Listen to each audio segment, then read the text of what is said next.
आ गए हैं सभी लोग? स्टार्ट कर सकते हैं। एक बार बता दीजिए लास्ट क्लास में कहां तक हमारी बातें हो गई थी। हम पाई पाई कॉन्जुगेशन पर चल रहे थे। कहां पर हमारा डिस्कशन चल रहा था? हम बात कर रहे थे लास्ट क्लास में पाई पाई कॉन्जुगेशन। क्या डिस्कस कर रहे थे? पाई पाई कॉन्जुगेशन। और उसमें हमने बहुत सारे केसेस डील किए। अगर पाई बॉन्ड्स कैसे हैं? अल्टरनेट। तो पी ऑर्बिटल्स कैसे होंगे? पैरेलल। और आपको कॉन्जुगेशन देखने को मिलेगा। लास्ट क्लास में जो हम डिस्कस कर रहे थे वो हम कुछ इस प्रकार का डिस्कशन था कि यहां पर आपके सामने बताइए कॉन्जुगेशन है या नहीं है। भाई जल्दी से आप बैठेंगे, ऐसे समय अपना बर्बाद होता है जिसका कोई मतलब नहीं है, और समय से ज्यादा इंपॉर्टेंट कुछ भी नहीं। आपका ज्यादा इंपॉर्टेंट है, हमारा भी इतना ज्यादा इंपॉर्टेंट नहीं रहा है। हमारा डिसाइड हो गया लाइफ में अब कार्बन कार्बन ही गिनने। ठीक है, अभी आपका डिसाइड होना बाकी है। आइए, तो यहां पर आप सबसे पहले एक सवाल का जवाब दीजिए, क्या यहां पर कॉन्जुगेशन है कि नहीं है? तो देखो pi bonds are alternate, so there is conjugation, कोई डाउट ही नहीं। इसमें से एक पाई बॉन्ड आपका कैसा है बताओ? पोलर।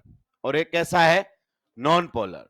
तो जब आप रेजोनेटिंग स्ट्रक्चर्स बनाएंगे दोस्त, तो किस प्रकार से बनाएंगे? मैंने आपको बताया था एक आपके पास तरीका है, ये पाई बॉन्ड इधर चला जाए तो ये पाई बॉन्ड इसके ऊपर चला जाएगा। क्लियर? और आपके सामने रेजोनेटिंग स्ट्रक्चर कुछ इस प्रकार से बनेगी। यहां पर क्या बन जाएगा? Double bond. ऑक्सीजन पर बताओ कैसा चार्ज आएगा? नेगेटिव। और इस कार्बन पर कैसा चार्ज आएगा? पॉजिटिव, क्योंकि इसका एक बॉन्ड क्या हो गया है? कम। तो जब आप पाई पाई कॉन्जुगेशन करवाते हो तो इस पाई बॉन्ड को उधर, उस पाई बॉन्ड को उस एटम पर नेगेटिव चार्ज की फॉर्म में आप बना दें। यहां पर तो बनेगा कैसा चार्ज? पॉजिटिव। और यहां पर बनेगा कैसा चार्ज? नेगेटिव। ये हमारे सामने एक रेजोनेटिंग स्ट्रक्चर बनी थी। पर सर ऐसा भी तो कर सकते थे हम कि ये पाई बॉन्ड इधर चलकर आ जाए और ये पाई बॉन्ड इधर चलकर आ जाए। कोई सा भी पाई बॉन्ड किसी भी पाई बॉन्ड की तरफ जा सकता है। बात आपकी बिल्कुल सही है, इसमें कहीं कोई दिक्कत नहीं है। आप बताइए यहां पर कैसा आएगा? नेगेटिव। और यहां पर कैसा आएगा? पॉजिटिव। हमने इस वाली रेजोनेटिंग स्ट्रक्चर के बारे में ढेर सारी बातें की थी। हमने कहा था कि इस टाइप की रेजोनेटिंग स्ट्रक्चर्स क्या होती हैं? Least stable. आप बोल सकते हो लीस्ट स्टेबल। आप और क्या कह सकते हो? Least contributing. लीस्ट कॉन्ट्रीब्यूटिंग यानी कि रेजोनेंस हाइब्रिड में इनका कंट्रीब्यूशन ना के बराबर है। या आप ये भी कह सकते हो, कैसी रेजोनेटिंग स्ट्रक्चर है ये? इनसिग्निफिकेंट। इनसिग्निफिकेंट। प्लीज इनवैलिड बोलने से बचें, क्योंकि इसने रेजोनेंस का कोई भी रूल ब्रेक नहीं किया है। अगर किसी को ये इनवैलिड लगता है तो उसकी सोच है, हकीकत में ऐसा कुछ भी नहीं है। पर हाँ ये सच है कि हम इस टाइप के रेजोनेटिंग स्ट्रक्चर्स को टोटल नंबर ऑफ आरएस में भी काउंट नहीं करते हैं। रीजन बीइंग क्योंकि ये इनसिग्निफिकेंट है, इसको बनाकर हम कोई बात समझा नहीं पाएंगे। और हम रेजोनेटिंग स्ट्रक्चर इसलिए बनाते हैं ताकि हम उस मॉलिक्यूल की कोई ना कोई प्रॉपर्टी उस स्ट्रक्चर से बता रहे हो। क्लियर? तो आप इस टाइप के रेजोनेटिंग स्ट्रक्चर को ना बनाएं। अब सर कौन सी आरएस इनसिग्निफिकेंट होती हैं? तो मैंने आपको बताया था इनसिग्निफिकेंट आरएस। बताइए, ऑक्सीजन पर एक बॉन्ड के साथ पॉजिटिव, या नाइट्रोजन पर दो बॉन्ड के साथ पॉजिटिव, यानी कि इन एटम्स पर पॉजिटिव चार्ज क्या है? Positive charge. इन एटम्स पर positive charge with incomplete octet. With incomplete octet. अगर कभी भी आपके सामने ऑक्सीजन पर पॉजिटिव चार्ज इनकंप्लीट ऑक्टेट के साथ, या नाइट्रोजन पर पॉजिटिव चार्ज इनकंप्लीट ऑक्टेट के साथ आ जाता है, तो ऐसी आरएस आपकी कैसी रहेंगी? इनसिग्निफिकेंट। क्या रहेंगी बच्चों? इनसिग्निफिकेंट आरएस हमारे सामने कहलाएंगी। और ये आरएस आप बताओ कैसी होती हैं? लीस्ट कॉन्ट्रीब्यूटिंग या फिर लीस्ट स्टेबल। क्योंकि थोड़ी देर बाद टॉपिक हमारा आरएस की स्टेबिलिटी के कंपैरिजन का ही आने वाला है, तो उसमें हमें क्लैरिटी होनी चाहिए। ऑक्सीजन पर एक बॉन्ड के साथ पॉजिटिव, नाइट्रोजन पर दो बॉन्ड के साथ positive, reason being these atoms are highly electronegative. तो ये इनकम्प्लीट ऑक्टेट के साथ जब पॉजिटिव चार्ज रखते हैं तो आरएस क्या बनती है? इनसिग्निफिकेंट। ये बातें हम लास्ट क्लास तक कर चुके थे, ये सारी बातें हम लिख चुके हैं। तो sir moral of the story क्या है?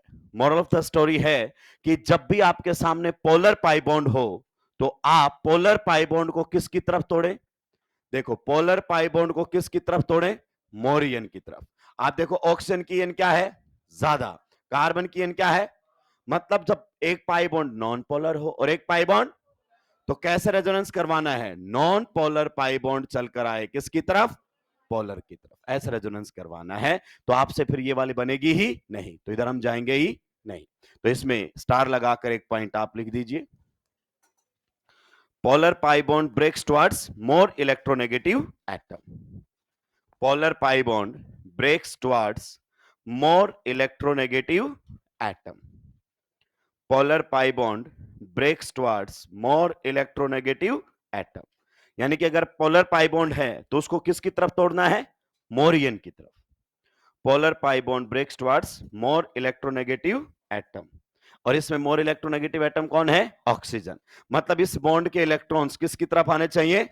ऑक्सीजन की तरफ आने चाहिए, फिर आपसे मिस्टेक होगी ही नहीं। तो ये हमारे सामने हो गया था पाई पाई कॉन्जुगेशन। क्लियर? अब आपके लिए फिर से रूम वर्क रहेगा।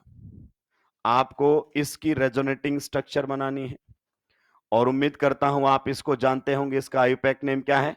बेंजल्डिहाइड। तो आपको बेंजल्डिहाइड की रेजोनेटिंग स्ट्रक्चर्स बनानी है और आप देख पा रहे होंगे कि इस बॉन्ड में क्या है बताओ? Polarity. There is partial, there is partial. तो आप बताओ कैसे रेजोनेंस करवाना है? ये इधर जाना, आपको मालूम होना चाहिए ये बॉन्ड कैसे हैं? Non polar. और ये बॉन्ड कैसा है? तो आपके नॉन पोलर पाई बॉन्ड किसकी तरफ जाने चाहिए? पोलर पाई बॉन्ड की तरफ। तो रेजोनेटिंग स्ट्रक्चर बनाने का मैंने आपको थोड़ा आइडिया यहां से दे दिया है। और ये क्या रहेगा? Room work. मैं आपको बता दूं इससे पहले जितने भी रूम वर्क आपको दिए गए हैं उन सभी का सॉल्यूशन टेलीग्राम चैनल पर आ चुका है। तो घर पर बनाएंगे यानी बनेंगे आराम से। ठीक है? तो हमने बताया था कि मॉलिक्यूल में जब रेजोनेंस होता है तो रेजोनेंस की क्या क्या कंडीशंस होती है, मैं आपको एक बार रिकॉल करवा देता हूं। सुलटा दिया सभी ने बेंजल्डिहाइड। ये आपको घर पे बनाना है बढ़िया तरीके से। इनको ट्राई करोगे तभी आपको चीजें समझ में आएंगी। देखो अगर आपसे क्वेश्चन पूछता है किस में रेजोनेंस है और किस में रेजोनेंस नहीं है, तो अब आपको किस प्रकार से जवाब देना है। अगर मॉलिक्यूल के अंदर क्या है बताओ? कॉन्जू। तो बताओ मॉलिक्यूल में रेजोनेंस है कि नहीं है? अब मेरे कुछ सिंपल सवालों के जवाब आप देंगे। अगर मैं आपसे पूछ रहा हूं, सोच समझकर जवाब देना। बताइए क्या इस मॉलिक्यूल में रेजोनेंस है या नहीं है? क्या इस मॉलिक्यूल में रेजोनेंस है या नहीं है? Yes, because there is conjugation. और दुनिया जानती है इसकी रेजोनेटिंग स्ट्रक्चर बनेगी। पाई बॉन्ड किसकी तरफ जाएगा?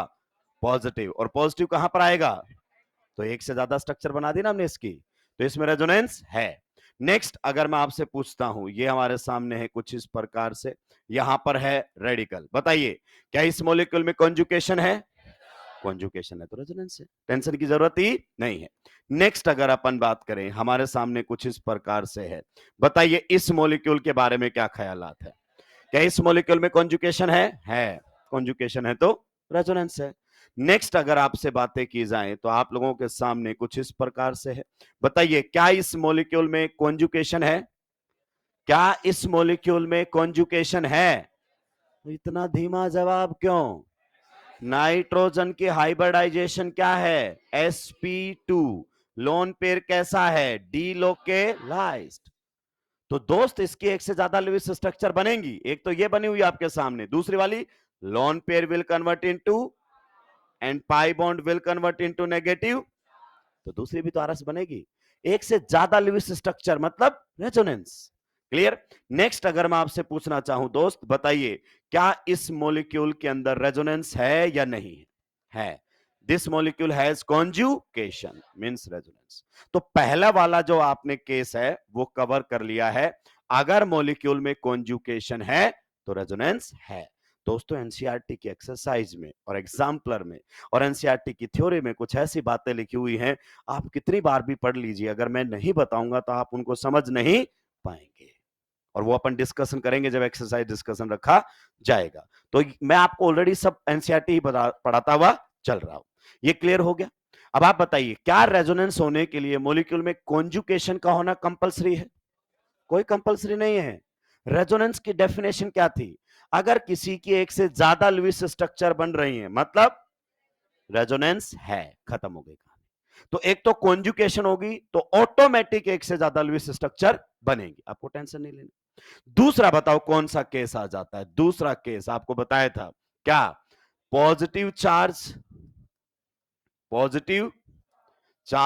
And lone pair, positive charge and lone pair on adjacent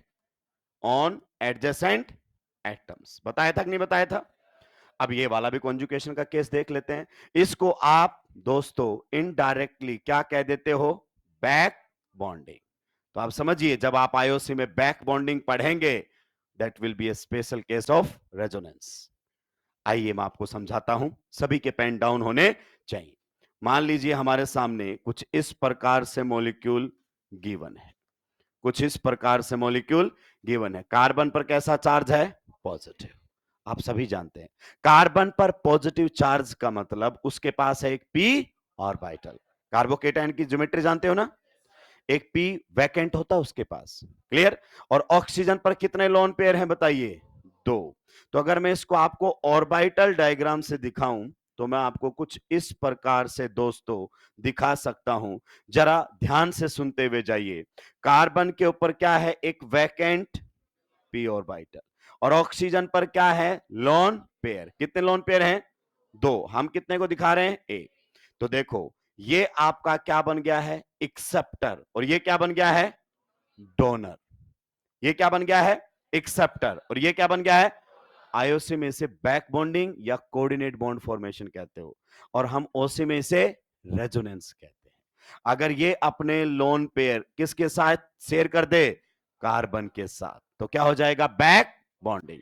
ये इलेक्ट्रॉन देगा और ये इलेक्ट्रॉन लेगा, क्लियर। तो यहां पर आपको बैक बॉन्डिंग देखने को मिलेगा, यानी कि ये लोन पेयर इसके साथ शेयर किए जाएंगे। तो इतनी नॉलेज उम्मीद करता हूं सभी को होगी। डोनर पर कैसा चार्ज आता है बताओ?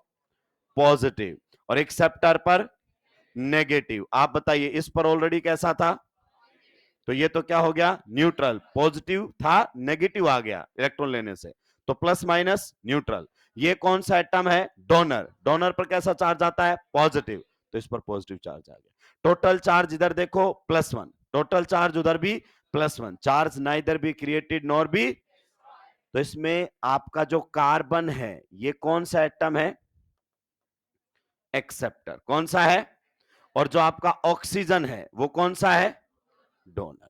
तो आप समझो, जिन्होंने कोऑर्डिनेट बॉन्ड नहीं पढ़ा है, जो इलेक्ट्रॉन देगा, दोनों इलेक्ट्रॉन ऑक्सीजन देगा, तो जो इलेक्ट्रॉन देगा उस पर कैसा चार्ज आएगा?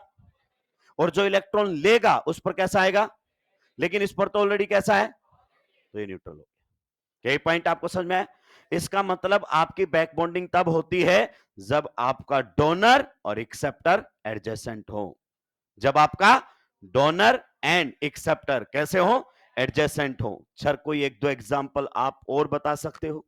लीजिए, एग्जांपल्स की हमारे पास कोई कमी नहीं है। ये हमारे सामने दिया गया है, थोड़ी सी आंखें खोलें और गौर से देखें। कार्बन पर कैसा चार्ज है? पॉजिटिव। बताइए नाइट्रोजन पर क्या है? Lone pair. तो इसके पास तो है वैकेंट पी, ये बनेगा एक्सेप्टर, और ये क्या बनेगा? तो ये इसको अपना लोन पेयर शेयर करेगा। अगर ये अपना लोन पेयर इसको शेयर करेगा दोस्तों, तो आप बताइए कार्बन तो क्या हो जाएगा? न्यूट्रल। और नाइट्रोजन पर कैसा चार्ज आ जाएगा? पॉजिटिव। बताइए डोनर पर पॉजिटिव, एक्सेप्टर पर नेगेटिव, पर पॉजिटिव नेगेटिव मिलकर न्यूट्रल। तो इसे आप बैक बॉन्डिंग या फिर कोऑर्डिनेट बॉन्ड फॉर्मेशन कह देते हैं। हम इसी को क्या कहते हैं? रेजोनेंस। बिकॉज इस मॉलिक्यूल को ऐसे भी लिखा जा सकता है और ऐसे भी लिखा जा सकता है। अगर एक मॉलिक्यूल को एक से ज्यादा स्ट्रक्चर से लिखा जा रहा है मतलब उसमें रेजोनेंस है। क्या ये पॉइंट आपको समझ में आ रहे हैं? चलिए नेक्स्ट अगर अपन बात करें, मान लीजिए आपके सामने CH3 यहां पर कुछ इस प्रकार से है। बताइए इसमें आपका बैक बॉन्डिंग होगा या नहीं होगा? इसमें बैक बॉन्डिंग होगा या नहीं होगा? अरे कैसी बातें करते हो भाई, ऑक्सीजन पर लोन पेयर है कि नहीं है, और इसके पास इलेक्ट्रॉन लेने की जगह है कि नहीं है, तो ये बन जाएगा डोनर और ये बन जाएगा एक्सेप्टर। क्यों नहीं होगा बैक बॉन्डिंग? बैक बॉन्डिंग की कंडीशन है डोनर और एक्सेप्टर एडजेसेंट होने चाहिए, यहां पर आ जाएगा पॉजिटिव चार्ज। बैक बॉन्डिंग की कंडीशन क्या है? एक डोनर होना चाहिए और एक एक्सेप्टर होना चाहिए। एक्सेप्टर के पास आपके जगह होनी चाहिए इलेक्ट्रॉन्स को लेने की, यानी कि वैकेंट ऑर्बिटल होना चाहिए, और डोनर के पास लोन पेयर होना चाहिए। तो इसके पास देने के लिए लोन पेयर है और इसके पास लेने के लिए वैकेंट पी ऑर्बिटल है, तो ये डोनर और ये एक्सेप्टर। डोनर ही दोनों इलेक्ट्रॉन शेयर करता है, तो उस पर आना चाहिए पॉजिटिव और एक्सेप्टर पर नेगेटिव। पहले ही पॉजिटिव था, क्या हो गया? न्यूट्रल। तो इस टाइप के मॉलिक्यूल्स में भी आपको रेजोनेंस देखने को मिलता है, यानी कि ये रेजोनेंस के ही केस हैं। क्लियर? इसी में आगे बढ़ूंगा, मेरे पास जगह नहीं है, आप इसी में कंटिन्यू करते हुए जाना।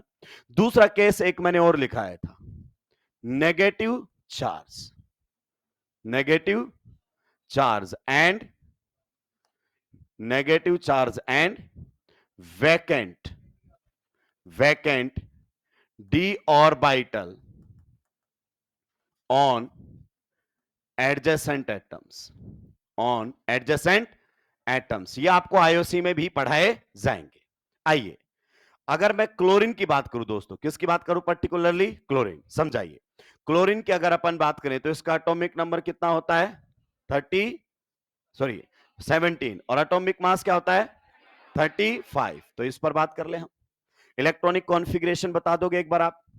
बताइए। सबसे पहले 1s, उसके बाद 2s, उसके बाद 2p, उसके बाद 3s, उसके बाद 3p, और उसके बाद, तो आपका क्लोरीन थर्ड पीरियड एटम है। कौन से पीरियड का है? थर्ड पीरियड का। टोटल इलेक्ट्रॉन्स कितने हैं? 17।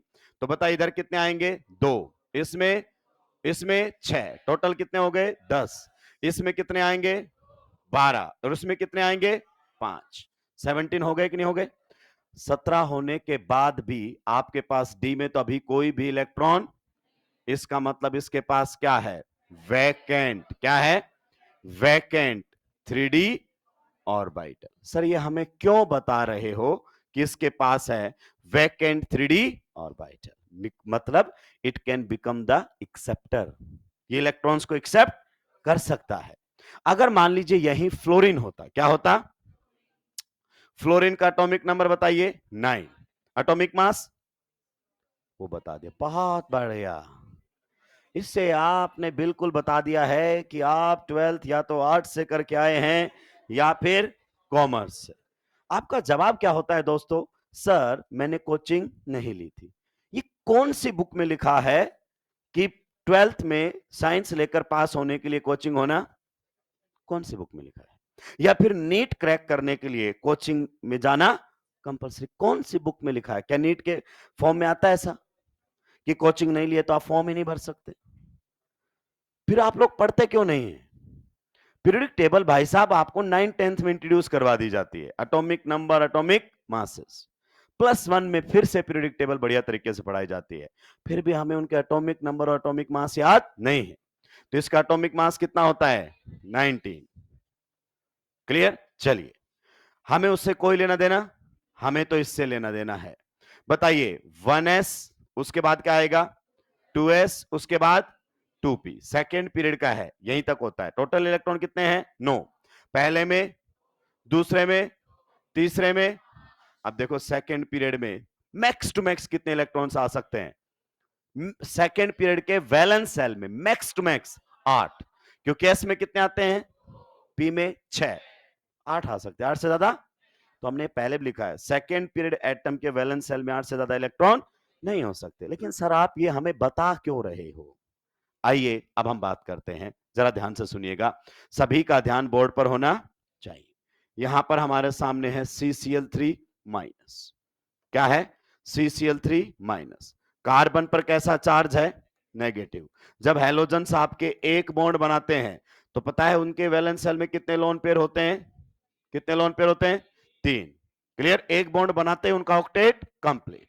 अब बताओ क्लोरीन के वैलेंस सेल में ऑलरेडी कितने इलेक्ट्रॉन्स हैं? 2, 2 4, 2 6 और एक बॉन्ड, 8 इलेक्ट्रॉन्स ऑलरेडी हैं।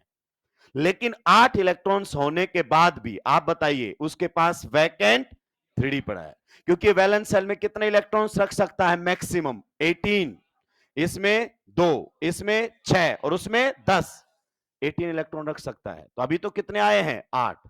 तो क्या ये इलेक्ट्रॉन्स एक्सेप्ट कर सकता है? तो जवाब है हां। तो इसमें कार्बन किसका काम कर सकता है? किसका काम कर सकता है? डोनर। और आपके तीनों क्लोरीन में से कोई सा भी क्लोरीन किसका काम कर सकता है? आप बताइए।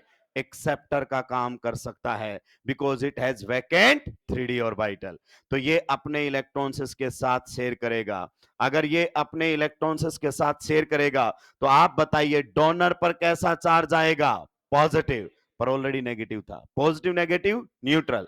और बताइए एक्सेप्टर पर कैसा चार्ज आ जाएगा? नेगेटिव। क्या यही बनेगा आप लोगों के सामने? जी हां। आप बताइए क्लोरीन के वैलेंस सेल में कितने इलेक्ट्रॉन्स हो गए हैं? तो आप काउंट कीजिए। एक बॉन्ड का मतलब 2, 2 बॉन्ड का मतलब 4, 4 और 2 6 और 2 8 और 2, तो आप कह सकते हो क्या है? 10 इलेक्ट्रॉन्स इन वैलेंस सेल। आप बताइए कोई कोई दिक्कत है क्या? बिकॉज ये तो कौन से पीरियड का है? थर्ड पीरियड का है भाई, इसको कोई दिक्कत? मैक्सिमम 18 इलेक्ट्रॉन ले सकता है वैलेंस सेल। तो यहां पर आपकी बैक बॉन्डिंग हो गई। डोनर एक्सेप्टर एडजेसेंट है, मतलब आजू बाजू। ये कौन सा एटम था आपका? डोनर। ये कौन सा था आपका? Acceptor.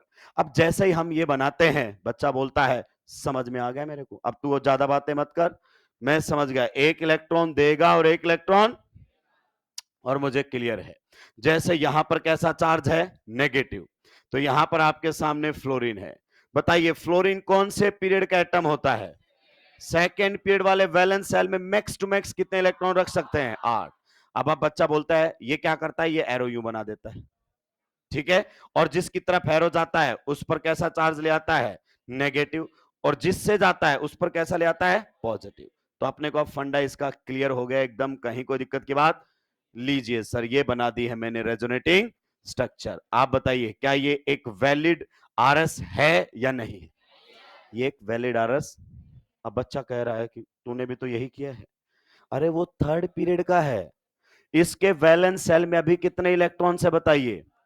10 electrons in valence shell. तो यहां पर आपका ये वैलिड नहीं हो सकता, because fluorine belongs to second period. तो इसे आप आईओसी में भी जाकर पढ़ेंगे, बैक बॉन्डिंग के नाम से जाना जाता है। क्लियर? तो इसका मतलब यह है कि फ्लोरीन जो आपका है वो बैक बॉन्डिंग में पार्टिसिपेट नहीं, नहीं, गलत है। फ्लोरीन एक्सेप्टर नहीं बन सकता है। डोनर तो it has lawn with complete octet, तो डोनर बन सकता है पर एक्सेप्टर, क्योंकि ऑलरेडी इसका वैलेंस सेल फुल है, ये इलेक्ट्रॉन्स और एक्सेप्ट नहीं कर सकता। तो दोस्तों ये भी रेजोनेंस के केस है, यानी कि जिसे आप बैक बॉन्डिंग कहते हैं हम उसे रेजोनेंस कह देते हैं। क्या ये पॉइंट क्लियर हुआ? जल्दी से नोट डाउन कीजिए, आगे बढ़ेंगे। बहुत ही जबरदस्त लेवल पर आपको चीजें बता रहा हूं मैं गारंटी से कह रहा हूं इस तरीके से रेजोनेंस आपको कहीं भी नहीं मिलेगा। आधी से ज्यादा जनता इस सवाल का जवाब ही नहीं देते कि कहां रेजोनेंस और कहां रेजोनेंस नहीं है।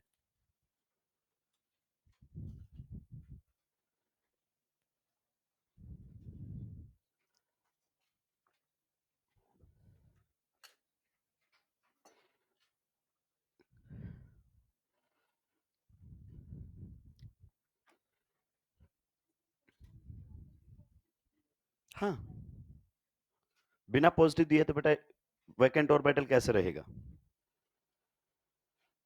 आपके सामने आएगा क्या यहां रेजोनेंस है?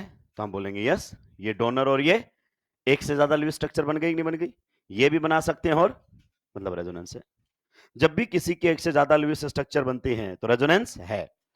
जैसे आप पढ़ेंगे आगे BF3, fluorine will be donor, boron will be acceptor, वहां भी रेजोनेंस है, जिसे आप बैक बॉन्डिंग कहते हैं।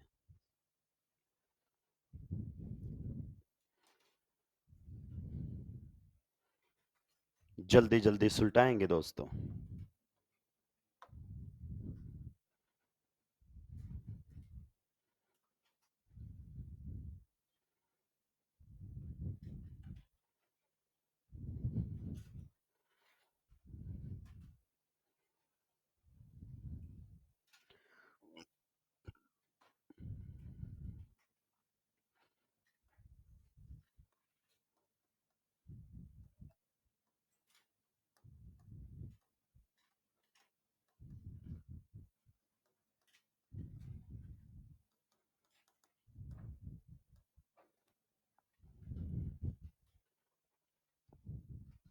तीनों टाइप वापस से मैंने रिकॉल करवा दिए हैं।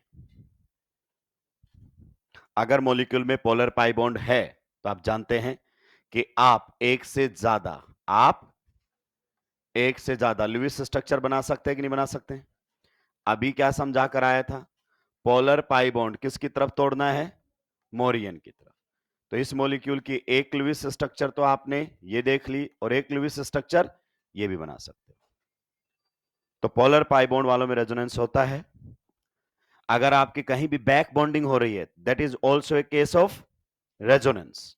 तो आपके लेवल पर यही केसेस आते हैं। इवन जेई एडवांस की बात कर दी, इससे ज्यादा केसेस नहीं आते हैं। क्या सर रेजोनेंस बस इतना ही है? तो जवाब है नहीं, ये शुरुआत है, अंत नहीं है रेजोनेंस का। क्योंकि अभी तो आपने जहां भी देखे ऑलमोस्ट पाई का ही इन्वॉल्वमेंट है। रेजोनेंस सिग्मा से भी होता है, रेजोनेंस B2H6 में भी होता है, जिसे आप बनाना बॉन्ड कहते हैं। क्लियर, ब्रिज्ड बॉन्ड जहां पर बनते हैं उस मॉलिक्यूल में भी रेजोनेंस है। क्योंकि रेजोनेंस की डेफिनेशन ही कुछ अजीब है। एक से ज्यादा लुईस स्ट्रक्चर मतलब रेजोनेंस, खत्म हो गई कहानी।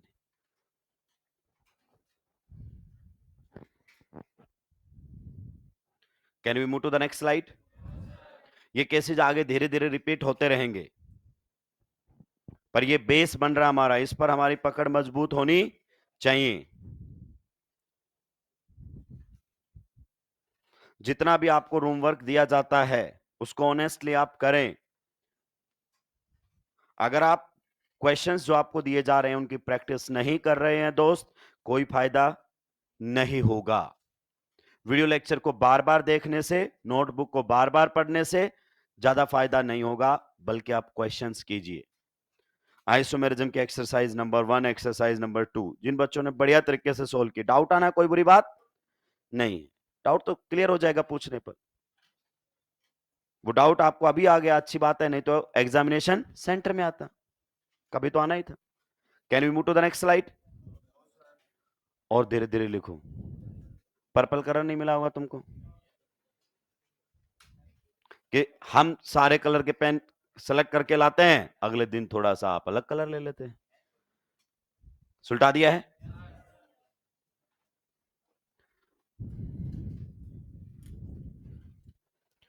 सो back bonding is special case of resonance. Back bonding resonance ही है, डरने की जरूरत नहीं है। और बैक बॉन्डिंग के बारे में और डिटेल में पढ़ाया जाएगा आपको आईयूसी। बैक बॉन्डिंग की कंडीशन है, एक डोनर होना चाहिए और एक एक्सेप्टर होना चाहिए। एक लोन पेयर देगा और एक लोन पेयर लेगा। देने के पास वाले के पास लोन पेयर होना चाहिए, एक्सेप्ट करने वाले के पास वैकेंट और वाइटल होना चाहिए। वो वैकेंट पी भी हो सकता है, वैकेंट डी भी हो सकता है।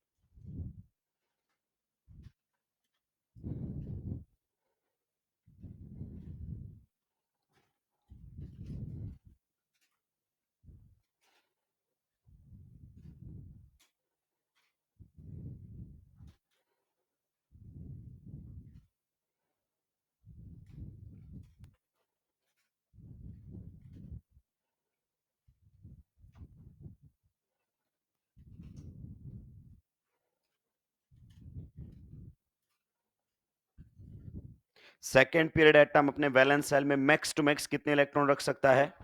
8। थर्ड पीरियड वाला मैक्स टू मैक्स 18। तो ये ध्यान रखें कि सर बॉन्ड इतने ज्यादा बना दिया आपने, वो कहां है? वो तो सेकेंड पीरियड के लिए, थर्ड पीरियड के लिए ऑक्टेट रूल अप्लीकेबल नहीं है।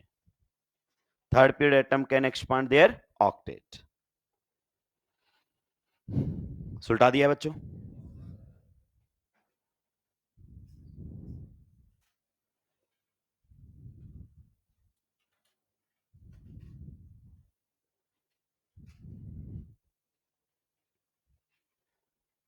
तो राक्षस अब एक क्लोरीन खा गया पहले वाले में।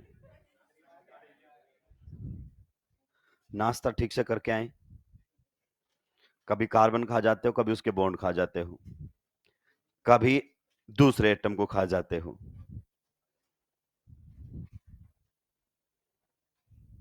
ऑर्गेनिक केमिस्ट्री भूख मिटाने की चीज नहीं है।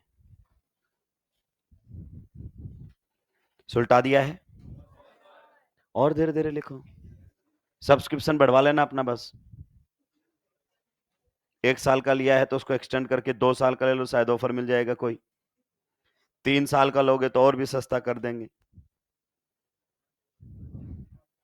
5 का लोगे तो अच्छी डील दे देंगे आपको। मैं भी अच्छी डील करवा सकता हूं, बाहर मिले मुझसे, थोड़ा सा मेरा कमीशन बन जाएगा।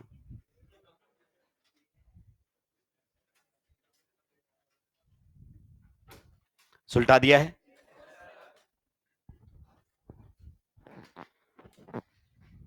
तो ऐसा नहीं है कि किसी को भी एक्सेप्टर बना दोगे। एक्सेप्टर वही बनेगा जिसके पास इलेक्ट्रॉन्स एक्सेप्ट करने की जगह है, यानी कि या तो वैकेंट पी है या वैकेंट डी है, और आपके पास यही केसेस आएंगे घूमते घूम फिर के, परेशान होने की जरूरत नहीं है। सुलटा दिया है। नेक्स्ट हमारे सामने रहेगा, एनसीईआरटी से थोड़ा सा हटके टॉपिक है, पर यह टॉपिक मुझे कई जगह पर हेल्प करेगा, इसलिए मैं इसको पहले लेकर आ रहा हूं। बढ़ सकता हूं आगे? चलिए नेक्स्ट, आपका जो रेजोनेंस था कि किस में रेजोनेंस है और किस में रेजोनेंस नहीं है, वो हमने क्लियर कर दिया है। ठीक है, रेजोनेंस के कितने केस पढ़ाए मैंने आपको? 3। पहला केस कॉन्जुकेशन, दूसरा केस बैक बॉन्डिंग, अब आप ये कह सकते हो, और तीसरा केस पोलर पाई बॉन्ड। इसी में सिमट जाएंगे नीट जेईई एडवांस के सारे क्वेश्चंस। नेक्स्ट अगर अपन बात करें बच्चों, तो हमारे सामने अब मैं कॉन्जुकेशन पर भी कुछ खास बातें करूंगा। एक हमारे सामने होती है, अगर अपन बात करें, एक्सटेंडेड कॉन्जुकेशन। क्या होती है? एक्सटेंडेड। दूसरा हमारे सामने होता है क्रॉस, एंड तीसरा हमारे सामने रहता है cyclic conjugation. Conjugation, extended, cross and cyclic. Clear? इसमें से एक्सटेंडेड और क्रॉस वर्ड आप एनसीईआरटी में कभी भी नहीं सुनेंगे। फिर क्यों बता रहे हो? क्योंकि आप लोग पहले से पढ़े हुए हो, और दिक्कत इस बात की नहीं है पहले से पढ़े हुए हो, दिक्कत इस बात की है पहले से पढ़े हुए और गलत पढ़े हुए हो, अपने ही तरीके से चीजों को सुलटाने लगते हो। तो आइए सबसे पहले हम इधर डील कर लेते हैं, किसकी? एक्सटेंडेड। और इधर किसकी बात कर लेते हैं? क्रॉस। तुम टेक्नीशियन हो कि सर वो खराब हो गए, मुझे मौका दो, मैं टीवी ठीक कर देता हूं? तो इधर नहीं दिख रहा तुमको? तुम्हें डिस्ट्रैक्ट होना है ताकि तुम किसी पर वो थोप सको कि इसकी वजह से। और वो एक तो होता है तुम्हारी क्लास में हमेशा मास्टर, कि इस पर तो थोप ही सकते, बाकी की बातें बाद में करेंगे, हॉस्टल मेस का खाना और दिक्कतें वो बाद में आएंगी, पर मास्टर तो पहली दिक्कत है। इधर ध्यान दीजिए, one is extended, one is cross. क्या ना, तुम में से बहुत सारे लोगों ने तो नीट अभी दिया भी नहीं है। जब तुम नीट दोगे ना फाइनल एग्जाम में भी, टीचर्स जिनकी ड्यूटी आती हो धड़ल्ले से बात करते हैं, कितने बजे की ट्रेन है, तू कैसे आया, तूने खाना खाया कि नहीं खाया, 2 मिनट में आगे तो मैंने अचार ऐसे डाला, नहीं नहीं नहीं ये रेसिपी ठीक नहीं है, ये वाली रेसिपी से अचार अच्छा डलता है, तुम्हारा क्वेश्चन नहीं समझ में आ रहा तुमको, तुम इरिटेट हो रहे हो, उनकी अचार की रेसिपी चल रही है, और तुम चाहकर कुछ कह भी नहीं सकते कि चुप हो जा। अगर तुमने बोला चुप हो जा तो बार बार तुम्हारी तरफ देखेंगे, फोटो दिखा, इधर दिखा, ये दिखा, 3 बार और बोल के लाए, चेक करो कोई फेक कैंडिडेट तो नहीं है। तो ये होता है। तो अब तुमने ये 2 स्क्रीन होते ही तुम्हारा ध्यान उधर चला गया, एग्जामिनेशन सेंटर में पता नहीं क्या करोगे तुम। आइए, one is extended, one is cross. मैं ये कह चुका हूं कि ये एनसीईआरटी में, तो आप समझिए मैं इनकी डेफिनेशन आपको देने वाला नहीं हूं, मतलब हमको नहीं समझ में आएगा सर, नहीं ऐसा नहीं है, एग्जाम्पल्स के थ्रू ही समझाऊंगा। इधर ध्यान दीजिए, मान लीजिए यहां पर आपके 3 पाई बॉन्ड्स है। कितने पाई बॉन्ड्स हैं? 3 पाई बॉन्ड्स। ये वाला इस टाइप का जो सिस्टम दिखता है इसे हम एक्सटेंडेड कहते हैं। जैसे आप जानते हैं, अगर ये पाई बॉन्ड इधर, तो ये पाई बॉन्ड और ये पाई बॉन्ड एक ही डायरेक्शन में इलेक्ट्रॉन चल रहे हैं, या ऐसा भी हो सकता है ये इधर तो इधर, मतलब तीनों पाई बॉन्ड आपके बिंदास रेजोनेंस कर रहे हैं। आपका क्रॉस जो होता है वो कुछ इस प्रकार का होता है, इसे हम क्या कहते हैं? Cross conjugation. दिखने से पता चलेगा क्रॉस है। कैसे सर, मुझे तो नहीं पता चल रहा, मैं बताऊंगा तभी तो चलेगा। ये दोनों पाई बॉन्ड देखिए आप, अगर आप रेजोनेंस करवाओगे तो ये पाई बॉन्ड इधर और वो पाई बॉन्ड, अगर मैं इस पाई बॉन्ड को नंबर 1 बोल देता हूं और इसको नंबर 2, तो अभी बताइए कौन दो आपस में रेजोनेंस कर पा रहे हैं? 1 एंड 3 रेजोनेंस में नहीं कर रहे। अगर हम इस प्रकार से देखें इसका कॉन्जुकेशन, ये हमारे सामने है 3, देखो क्या ये दोनों पाई बॉन्ड्स अल्टरनेट हैं कि नहीं है, तो ये भी रेजोनेंस कर सकते हैं, ये इधर और फिर ये, अब कौन रेजोनेंस कर पा रहे हैं 3 एंड 2, अब 1 नहीं कर सकता। तो ये जो बीच वाला पाई बॉन्ड है सेकेंड पाई बॉन्ड, या तो 1 के साथ रेजोनेंस या फिर 3 के साथ रेजोनेंस करेगा, मतलब 1 and 2 are in conjugation, 2 and 3 are in, but 1 and 3 are not in. इस टाइप के कॉन्जुकेशन को क्रॉस कॉन्जुकेशन कहते हैं। देखने से ही पता चलेगा कि बीच वाला या तो 1 के साथ करेगा या 3 के साथ करेगा। और एग्जाम्पल देखते हैं, चलिए मान लीजिए हमारे सामने कुछ इस प्रकार से एग्जाम्पल गिवन है, इस प्रकार से हमारे सामने एग्जाम्पल है। तो आप देखिए ये एक्सटेंडेड कॉन्जुकेशन का एग्जाम्पल किसका है, एक्सटेंडेड। आप जानते हैं ये पाई बॉन्ड इधर, ये पाई बॉन्ड और ये पाई बॉन्ड, क्योंकि पोलर पाई बॉन्ड की तरफ जाएंगे ना हम, तो ये एक्सटेंडेड है। और इसी का ही क्रॉस वर्जन कैसा होगा, आप खुद इमेजिन कीजिए, अगर यहां क्रॉस वर्जन मुझे अप्लाई करना है तो कुछ इस प्रकार से होगा। अब आप गौर से देखो, आपके ये दोनों पाई बॉन्ड अल्टरनेट्स हैं कि नहीं है, तो ये दोनों आपस में रेजोनेंस करेंगे। अगर ये पाई बॉन्ड इधर तो ये पाई बॉन्ड इधर, सही बात है। फिर से आंखें खोलो और देखो, क्या ये दोनों पाई बॉन्ड भी अल्टरनेट है कि नहीं है, तो ये भी आपस में रेजोनेंस, तो ये पाई बॉन्ड इधर तो ये पाई बॉन्ड इधर।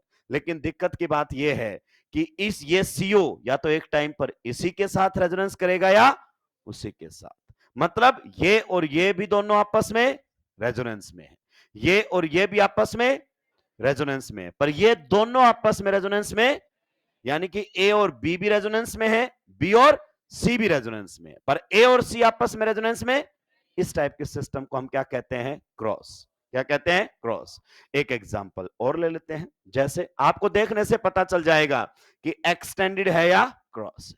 यहां पर आप देखिए, ये लोन पेयर इधर जाएगा, ये पाई बॉन्ड इधर आएगा और आगे बढ़ता चला जाएगा। क्लियर। यहां पर अगर अपन देख पा रहे हैं तो ये हमारे सामने क्रॉस कॉन्जुकेशन है। गौर से देखिए दोस्तों, ये किसका एग्जांपल है, क्रॉस। बताइए ऑक्सीजन पर कितने लोन पेयर हैं, कोई एक ही रेजोनेंस करेगा। तो जब भी किसी एटम पर एक से ज्यादा रेजोनेंस है तो लोन पेयर है, तो आपके काम का कितना है, केवल एक। बताइए पाई बॉन्ड से नेक्स्ट एटम पर लोन, तो एक लोकलाइज्ड और एक डीलोकलाइज्ड, पक्का। तो आप मानो ये आपके किसी काम का, यही काम का है। अब देखो ये लोन पेयर अगर इधर रेजोनेंस करेगा, lone pair will convert into, तो pi bond will convert into negative. अब बेचारा ये पाई बॉन्ड रेजोनेंस नहीं कर पा रहा, क्लियर, कोई एक ही रेजोनेंस कर रहा है। इधर देखो ये लोन पेयर से पाई बॉन्ड से नेक्स्ट एटम पर क्या है, लोन, पर ये lone pair at a time करेगा तो किसी एक के साथ रेजोनेंस। अगर ये इधर रेजोनेंस करेगा, lone pair will convert into and pi bond will convert into, तब ये पाई बॉन्ड रेजोनेंस नहीं कर पा रहा। तो जब एट ए टाइम एक ही पाई बॉन्ड रेजोनेंस कर पा रहा हो, मतलब साफ दिख रहा है, इसे हम क्या कहते हैं, क्रॉस। तो इस टाइप के सिस्टम एक्सटेंडेड, इस टाइप के सिस्टम क्रॉस। बस आपको वर्ड एक्सटेंडेड एंड क्रॉस सुना हुआ होना, बाकी मैं काम चला लूंगा, कहीं कोई दिक्कत नहीं है। तो ये तो देखने मात्र से पता चलेगा एक्सटेंडेड एंड क्रॉस। मैं इनकी डेफिनेशन पर डिटेल डिस्कशन पर नहीं जा रहा, अवॉइड कर रहा हूं, क्योंकि बाद में ये आपके किसी काम के नहीं होंगे, अननेसेसरी नोटबुक नहीं भरनी।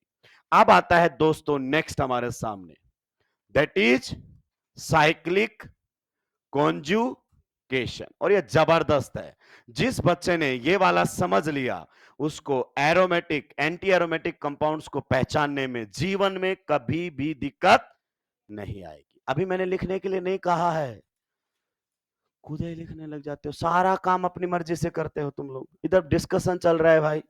साइक्लिक कॉन्जुगेशन की सबसे पहली कंडीशन है close loop of, close loop of parallel p orbitals, parallel p orbitals. कई बार p की जगह d भी आ जाएगा तो कोई दिक्कत नहीं है, ये खत्म हो गया।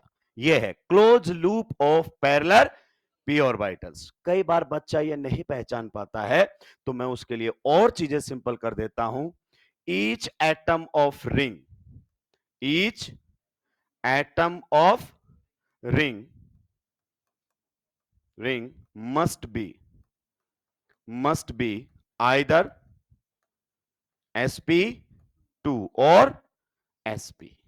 रिंग का हर एक एटम या तो sp2 होना चाहिए या फिर, आप बताओ मैंने ऐसा क्यों बोला? थोड़ा सा दिमाग लगाओ, जोर दो बात पर। सर आपने कहा कि p ऑर्बिटल लगातार आने, क्लोज लूप, एक लूप बननी p ऑर्बिटल्स। तो सर इसका मतलब p ऑर्बिटल होना, अगर कोई एटम sp3 है तो उसके पास p होता ही, खत्म हो गई कहानी। तो ये सब जुगाड़ है जो ब्रैकेट में लिखे गए हैं कि भाई अपन मानसिक रूप से थोड़े कमजोर हैं, तो सर हमारी मदद थोड़ी दूसरे तरीके से भी कर दीजिए, तो वो मैं मदद कर रहा हूं। आइए, जैसे बहुत ही फेमस एग्जांपल आपका आता है इसमें, किसका? बेंजीन का। बताइए, बेंजीन में साइक्लिक कॉन्जुकेशन है कि नहीं है? तो हम तो वैसे पहचान सकते हैं कि अब ये जो आपकी कॉन्जुकेशन है ये एक रिंग में आनी, जैसे बताओ पाई बॉन्ड है, फिर है या नहीं ऐसे फर्क, फिर पाई बॉन्ड है, फिर है या नहीं से फर्क, फिर पाई बॉन्ड, तो देखो फिर आ गया ना। तो आपके पाई बॉन्ड्स अल्टरनेट है और किस में है? एक क्लोज रिंग के अंदर है। It means this molecule is having cyclic conju, नहीं सर इस वाले से समझाओ, आप बातों को घुमा लेते हो। चलिए अच्छी बात है, इस वाले से समझा देंगे। इनफैक्ट ये तो सबसे बेहतरीन है जो एकदम कॉन्सेप्ट ही क्या कर देगा, क्लियर। आप बताओ हाइड्रोजन रिंग में है या रिंग से बाहर है? रिंग से बाहर। रिंग में केवल कौन है? कार्बन। आइए दोस्तों बताइए, क्या यहां पर पाई बॉन्ड बना है? तो पाई बॉन्ड बना है तो इसके पास भी पी और इसके पास भी पी होगा कि नहीं होगा? तभी तो पाई बॉन्ड बना होगा। अगले इन दोनों ने पाई बॉन्ड बनाया है कि नहीं बनाया है? तो बताइए इसके पास भी पी और इसके पास भी, आप बताइए इसने पाई बॉन्ड बनाया है कि नहीं बनाया है? तो पाई बॉन्ड तो पैरेलल पी ऑर्बिटल से तो बन रहा है। तो आंखें खोलो और दोस्तों देखो, रिंग का एटम कार्बन, क्या इसके पास पी है? रिंग का एटम कार्बन, क्या इसके पास भी पी है? रिंग का एटम कार्बन, क्या इसके पास भी पी है? रिंग का एटम कार्बन, क्या सभी के पास पी ऑर्बिटल है? और क्या पी ऑर्बिटल्स की एक क्लोज लूप बन रही है? लगातार पी ऑर्बिटल्स दिख रहे हैं, इसे हम साइक्लिक कॉन्जुकेशन कहते हैं। कैसा कहते हैं? Cyclic conjugation. अब आप मुझे जवाब देंगे और बताएंगे दोस्तों, क्या इस मॉलिक्यूल के अंदर साइक्लिक कॉन्जुकेशन है या नहीं है? गलत जवाब देने से पहले थोड़ा सोच लेना, वरना गर्दन तोड़ दूंगा, मैं बता रहा हूं। बताइए, क्या इस मॉलिक्यूल के अंदर साइक्लिक कॉन्जुकेशन है या नहीं है? क्या रिंग के हर एक एटम के पास पी ऑर्बिटल है? क्या रिंग का हर एक एटम sp2 हाइब्रिडाइज्ड है? आप बताइए इसमें इस कार्बन की हाइब्रिडाइजेशन sp2, इसकी भी, इसकी भी, इसकी भी, इसकी भी। तो ये ट्रिक होती है, अगर सारे sp2 हैं तो p बन जाएगा, टेंशन मत लो। यहां पर बताओ इस कार्बन की हाइब्रिडाइजेशन sp2, इसकी भी, इसकी भी, इसकी भी, यहां तुम गड़बड़ करोगे। दोस्तों आंखें खोलो और गौर से, ये क्या है? पाई बॉन्ड, और पाई बॉन्ड से नेक्स्ट एटम पर लॉन लोकेलाइज्ड या डीलोकेलाइज्ड? डीलोकेलाइज्ड का मतलब नाइट्रोजन में स्टेरिक नंबर क्या काउंट करोगे? 3 sigma plus localized lone pair 0 and hybridization. So yes, this molecule is having cyclic conjugation. Sir एक बार ऑर्बिटल डायग्राम से दिखा देते तो थोड़ा सा अच्छा लगता हमें। चलिए दोस्तों, कहीं कोई दिक्कत नहीं है, आपकी हर एक बात मान ली जाएगी, बस आपको चीजें समझ में आनी चाहिए। आप बताओ ये पाई बॉन्ड बना है, तो ये पाई बॉन्ड किससे बना होगा? पैरेलल। ये पाई बॉन्ड बना है तो ये भी किससे बना होगा? पैरेलल।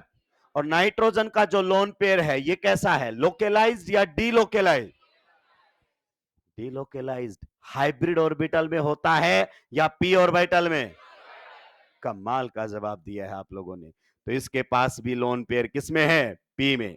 आप देखो लगातार इस एटम के पास पी, इस एटम के पास, इसके पास भी, तो पी ऑर्बिटल्स के क्लोज लूप बन रही है कि नहीं बन रही है?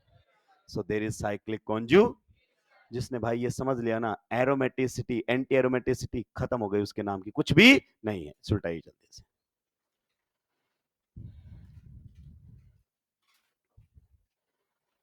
सीक्वेंसिंग अपनी थोड़ी अलग है, तरीका अपना थोड़ा सा अलग है, पर यकीन मानिए सबसे बेस्ट है। जैसे आप क्वेश्चंस की तरफ चलेंगे, आपको लगेगा ही नहीं कि पिछली बार इतना मैं परेशान क्यों हो रहा था इन क्वेश्चंस। बेसिक्स पर काम कीजिए।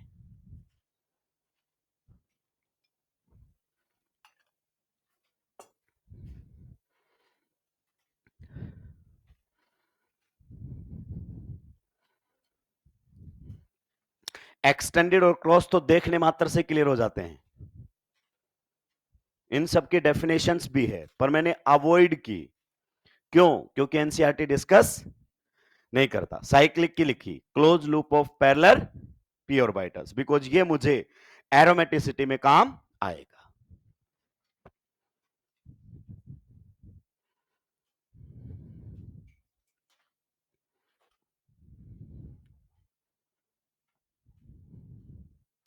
सभी अपने मार्क्स अपडेट करवाएंगे मेरे पास, जिन्होंने अभी तक अपडेट नहीं करवाए। नेक्स्ट माइनर आने वाला है ना, बढ़िया प्रिपरेशन करेंगे, अपने आप को इंप्रूव करने की कोशिश करेंगे। कोशिश हमेशा इंप्रूवमेंट की तरफ होनी चाहिए। ऐसा होता है दोस्त, पहले दूसरे माइनर में हम बहुत जबरदस्त परफॉर्म करते हैं, घर से आते हैं बहुत अच्छे एनर्जेटिक होते हैं, बहुत अच्छा पढ़ते हैं। हाँ, और दूसरी बात, हम भी धीरे धीरे पढ़ा रहे होते हैं शुरुआत में। मैं कभी आपसे झूठ नहीं बोलूंगा, थ्रू आउट द ईयर ये आप जान लेंगे, जो मुझसे पढ़े हैं वो बच्चे जानते हैं। मैं कभी ये मानता भी नहीं कि मैंने पढ़ा दिया तो सबको समझ में आ गया, कभी नहीं मानता हूं मैं। ये जो मानता है वो मानसिक लेवल से थोड़ा सा अलग लेवल पर है। फिर सारी बातें सभी को समझ में नहीं आती है, तो जो भी बच्चा डाउट पूछता है उसके लिए मोस्ट वेलकम होता है। इनडायरेक्टली वो मेरी टीचिंग को इंप्रूव कर रहा है। जैसे एक बच्चा डाउट पूछता है ना, वो डाउट फिर दूसरी क्लास में मैं किसी को भी नहीं आने देता उस टॉपिक के अंदर। किसी बच्चे ने आज के टॉपिक में डाउट पूछा, यही टॉपिक जब मैं अगले साल पढ़ा रहा हूंगा तो वो डाउट तो एटलीस्ट नहीं आने दूंगा, क्योंकि मुझे पता चल जाएगा अच्छा बच्चा ऐसे भी गलत सोच सकता है, तो पहले ही करेक्ट कर देता हूं। तो इनडायरेक्टली आप टीचर की भी मदद कर रहे होते हो जब डाउट पूछते हो तो। लो फिर आपकी भरपूर मदद की जाएगी, इतनी मदद की जाएगी कि आप मदद लेने से मना कर देंगे कि इस साल के लिए इतनी मदद काफी है। तो सभी अपने मार्क्स अपडेट करवाएंगे मुझे। वैभव राज कश्यप,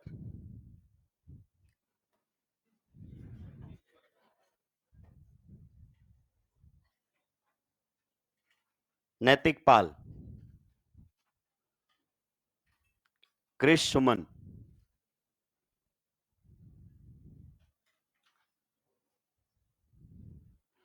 अंजलि अनमोल, अंजलि अनमोल, ढूंढ लेता हूं मैं इसे। और तुम बाहर आके बता भी सकते हो कि सर आज ये नहीं आया, आज नहीं आया। इस दुष्ट को आप कॉल करो, बारिश का बहाना बना के आराम से सो रहा है। चप्पल भीग जाएंगे ना अगर बारिश में क्लास आएंगे तो। और अपना दिमाग कहाँ है, गीला दिमाग कैसे काम करेगा।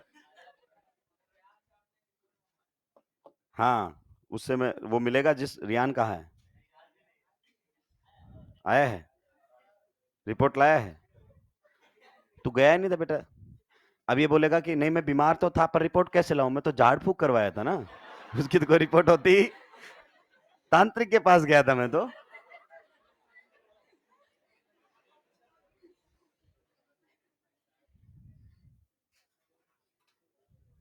अभय सिंह यादव, अभय सिंह यादव, देखो ऐसे ढूंढता हूं मैं, इनके घर पे बात हो जाए तो मजा आ जाए।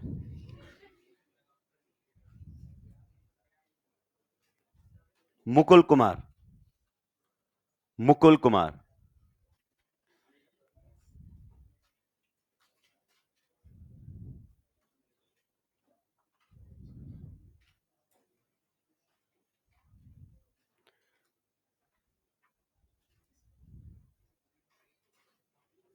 रहमत नवाज, रहमत Nawaz,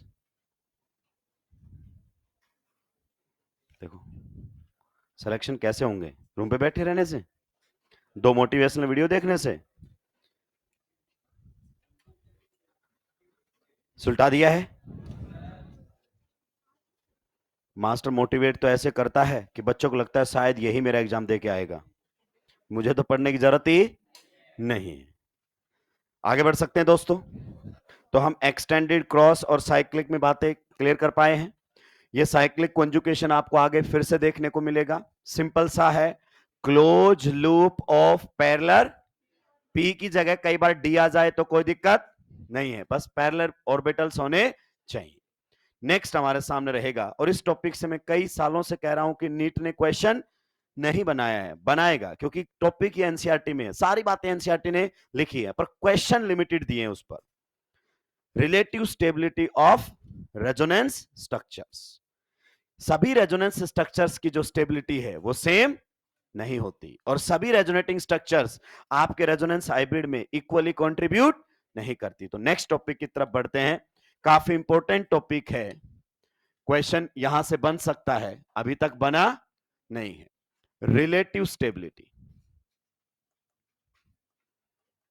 relative stability of resonance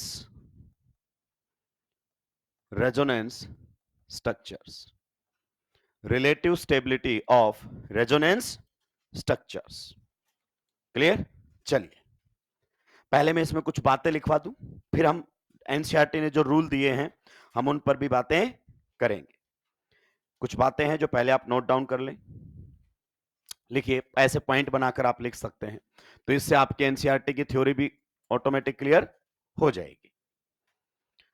more stable resonance structure, more stable resonance structure, more stable resonance structure contributes more stable resonance structure contributes more in resonance hybrid, more stable resonance structure contributes more in resonance hybrid, यानी कि जिस RS की stability जितनी ज्यादा, resonance hybrid में उसका contribution भी उतना ही। कंट्रीब्यूशन का मतलब समझते हो? कंट्रीब्यूशन का मतलब है कि रियल मॉलिक्यूल उसमें ज्यादा मैच करेगा, उस जैसा ज्यादा दिखेगा। तो ब्रैकेट में एक और लाइन लिख सकते हो, इसका मतलब क्या है? The more the resonance contributor contributes, the more the resonance contributor, resonance structure को क्या कहते हैं? रेजोनेंस कंट्रीब्यूटर भी तो कहते हैं।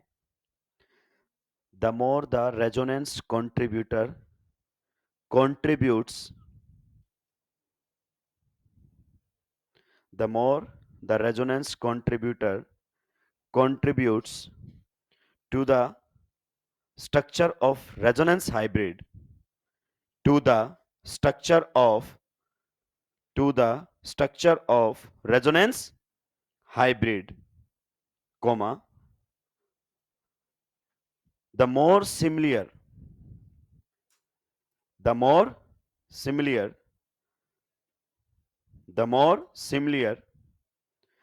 contributor is, the more similar, क्या बोलते हैं, हाँ सिमिलर, ठीक है, जो भी है, दिन भर बोल बोल के प्रोनाउंसिएशन ऐसी होती है। The more similar the contributor is to the real molecule, the more similar the contributor is to the real molecule। इसका मतलब समझे हो कि जिसका रेजोनेंस हाइब्रिड में कंट्रीब्यूशन ज्यादा है, रियल मॉलिक्यूल में वो ज्यादा मैच करेगा, या रियल मॉलिक्यूल उस जैसा ज्यादा दिखेगा, कंट्रीब्यूशन के हिसाब से बनता है। नेक्स्ट पॉइंट लिखेंगे, इक्विवेलेंट आरएस, और हम इक्विवेलेंट आरएस पहचानते हैं। इक्विवेलेंट आरएस, आरएस मतलब resonance structures, equivalent RS contributes equal, equivalent RS contributes equal, equivalent RS contributes equal in resonance hybrid, equivalent RS contributes equal in resonance hybrid। इसका मतलब तुम समझे, अगर कंट्रीब्यूशन इक्वल है तो फिर स्टेबिलिटी भी इक्वल होगी ना, क्योंकि आपने पहला पॉइंट क्या लिखा है? मोर स्टेबल कंट्रीब्यूट्स मोर। अगर किसी का कंट्रीब्यूशन क्या है? सेम, मतलब उनकी स्टेबिलिटी भी सेम है। तो नहीं समझ पा रहे कुछ दोस्त, अगले लाइन में लिख दो, equivalent RS have same stability, equivalent RS have same stability, equivalent RS की स्टेबिलिटी क्या रहेगी, same, equivalent RS have same stability. Next point, RS having same charges on adjacent atoms, RS having same charges, RS having same charges on adjacent atoms is least stable, RS having same charges on adjacent atoms is least stable. अगर एक जैसा charge आ जाता है किसके ऊपर, adjacent atoms के ऊपर, तो ऐसी जो आपकी आरएस रहेंगी वो कैसे रहेंगी, लीस्ट स्टेबल जो है वो रहेंगी।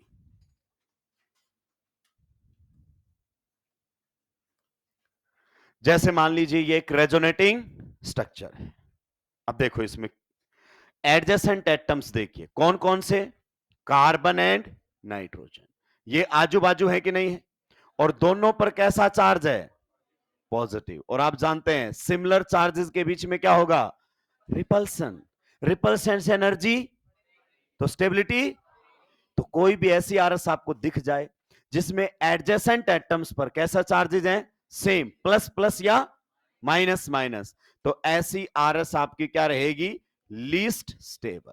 लीस्ट स्टेबल का मतलब सभी में उसकी स्टेबिलिटी सबसे कम रहने वाली है। तो ये बहुत हेल्प करेंगे पॉइंट्स जब हम स्टेबिलिटी कंपेयर कर रहे होंगे। शुल्टा इस एग्जांपल को जल्दी से,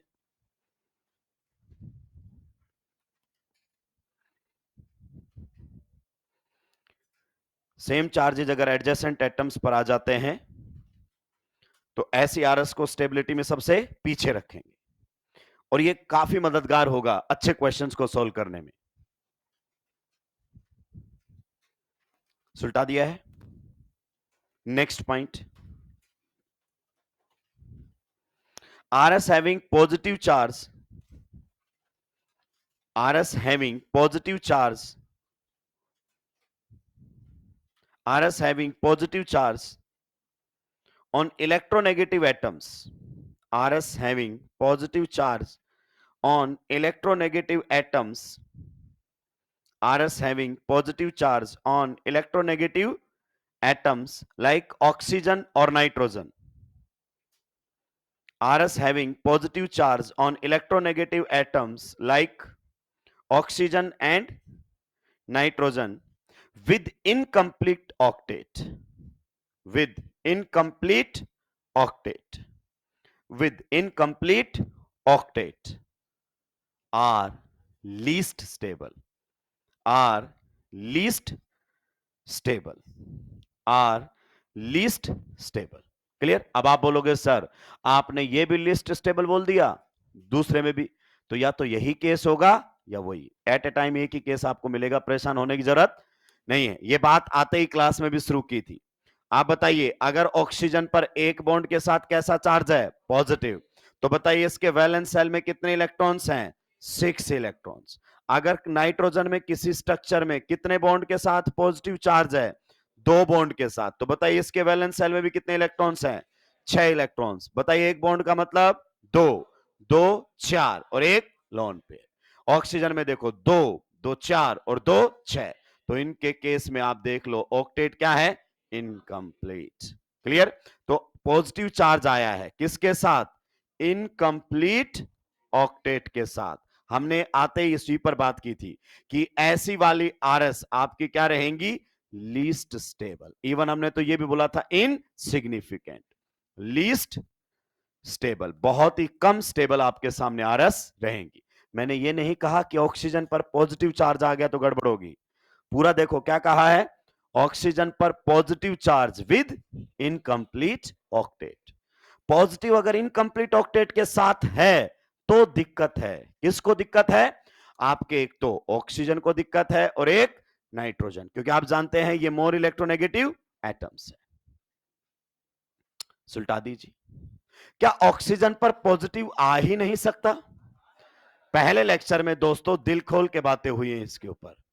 ये देखिए ऑक्सीजन पर पॉजिटिव से हमें दिक्कत, अभी भी पॉजिटिव ऑक्सीजन के ऊपर, पर ऑक्टेट कंप्लीट है। 3 बॉन्ड के साथ पॉजिटिव, कंप्लीट ऑक्टेट। 1 बॉन्ड के साथ पॉजिटिव, इनकंप्लीट ऑक्टेट। क्या नाइट्रोजन पर पॉजिटिव आ ही नहीं सकता? ये किसने कहा है सर? ये देखिए नाइट्रोजन पर कैसा चार्ज है? पॉजिटिव, पर ऑक्टेट कंप्लीट है। तो ये वाला पॉइंट इन कंप्लीट ऑक्टेट में वैलिड है, कंप्लीट में वैलिड नहीं है। तो यहां तो चलेगा, कहता है ऐसी कोई स्ट्रक्चर आ जाएगी तो कोई आपत्ति नहीं है, क्योंकि इनमें क्या है? Complete octet, complete octet. और यहां पर बच्चे की सबसे बड़ी कमजोरी, उसको पता ही नहीं चलता कब ऑक्टेट कंप्लीट है और कब इनकंप्लीट है। इसलिए लेक्चर नंबर 1 को रिवाइज करने के लिए कहा गया था।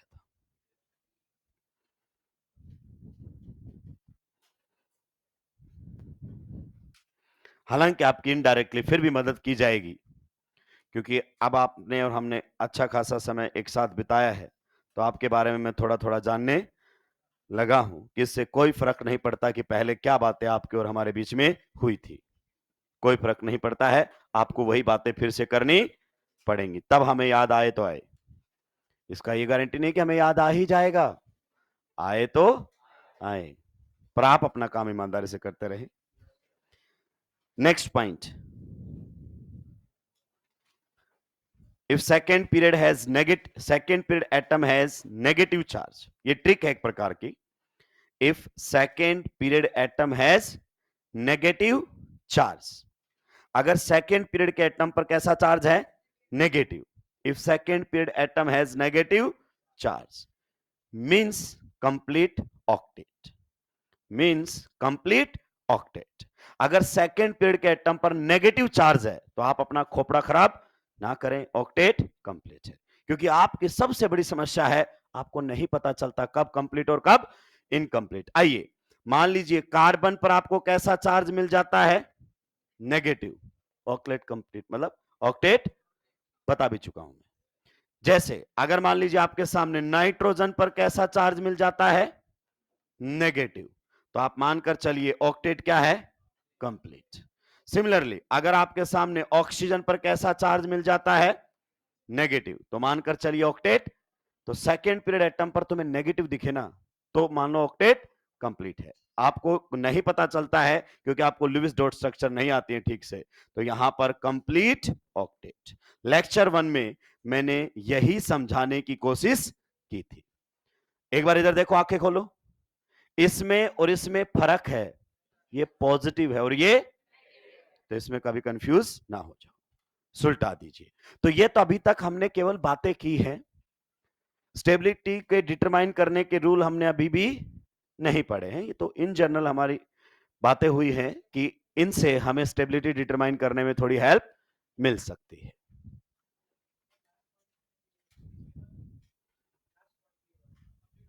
हाँ, कुछ नहीं लिखा है मैंने तो ऑक्टेट बता रहा हूं अभी, क्योंकि हमसे ऑक्टेट पहचानने में ही भूल होती है। सुलटा दिया है। चलिए अब आते हैं दोस्तों रूल्स। क्या आते हैं? रूल्स। किन के बेसिस पर हम स्टेबिलिटी डिटरमाइन करेंगे? तो नेक्स्ट हमारे सामने रहेगा इसी में ही, rules to determine, rules to determine, rules to determine stability, rules to determine stability of RS, मतलब resonance structures. Rules to determine stability of RS, rules to determine stability of RS. Clear? चलिए आइए, पहला rule क्या कहता है उस पर हम बातें कर लेते हैं। पहला रूल लिखिए इसके अंदर, पहला रूल क्या कहता है? रूल नंबर 1 हमें क्या कहता है? RS having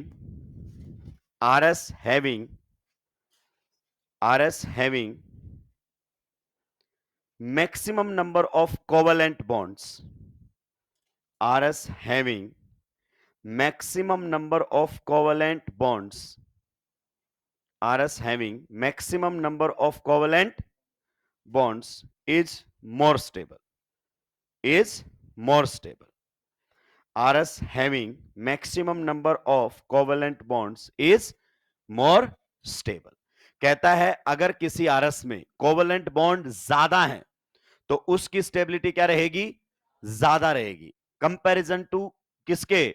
जहां पर नंबर ऑफ कोवलेंट बॉन्ड्स क्या है? कम है। आइए मैं आपको समझाता हूं ये क्या कहना चाहता है। सभी का ध्यान इधर होना चाहिए। इसको मैं दूसरे तरीके से भी आप लोगों के बीच में रखूंगा। एक हमारे सामने ये स्ट्रक्चर गिवन है, देखो, ठीक है, और एक हमारे सामने ये स्ट्रक्चर गिवन है। ये दो रेजोनेंस स्ट्रक्चर्स है। क्या है? दो रेजोनेंस स्ट्रक्चर्स हैं और हमसे पूछा गया है बताइए दोनों रेजोनेंस स्ट्रक्चर में से किसकी स्टेबिलिटी ज्यादा है और किसकी स्टेबिलिटी कम है। तो देखिए अब बच्चा क्या करता है? बच्चा है मेहनती, एकदम मेहनत करना जानता है। क्लियर? रूल बताया गया उसको कि वो आरएस जिसमें नंबर ऑफ कोवेलेंट बॉन्ड्स ज्यादा है उसकी स्टेबिलिटी ज्यादा है। अब वो सारे बॉन्ड काउंट करने निकल पड़ता है। इसे गधा मजदूरी कहते हैं, जिसका कोई मतलब। जब भी आप कोवेलेंट बॉन्ड काउंट कर रहे हो ना तो पाई काउंट करो। क्या काउंट करो? क्योंकि आपके सिग्मा नॉर्मली रेजोनेंस में पार्टिसिपेट नहीं करते, नॉर्मली बोला है। तो पाई काउंट करो। बताओ इसमें पाई बॉन्ड कितने हैं और यहां पर पाई बॉन्ड? तो इसमें नंबर ऑफ कोवेलेंट बॉन्ड ज्यादा है। साफ दिख रहा है यहां पर कार्बन और ऑक्सीजन में बॉन्ड एक ही है और यहां कार्बन ऑक्सीजन में बॉन्ड, तो नंबर ऑफ बॉन्ड्स उसमें ज्यादा है। तो अगर हम यहां पर स्टेबिलिटी की बातें करें, किसकी बातें करें? स्टेबिलिटी की बातें करें तो बताइए फर्स्ट और सेकंड में किसकी स्टेबिलिटी ज्यादा है? तो definitely second is more stable as compare to. तो हमने सीधा पाई से पहचान दिया। कोवलेंट का मतलब ये नहीं कि सारे गिनोगे, कार्बन हाइड्रोजन भी काउंट करने लग गए हैं। अरे सिग्मा मत काउंट कीजिए, कह रहा है पाई काउंट कीजिए। क्या काउंट कीजिए? पाई काउंट कीजिए। और भी कुछ एग्जांपल्स हैं सर आपके सामने, सारे एग्जांपल्स ही तो आपके सामने हमने रखे हुए हैं। अब आपको चीजें धीरे धीरे क्लियर होंगी।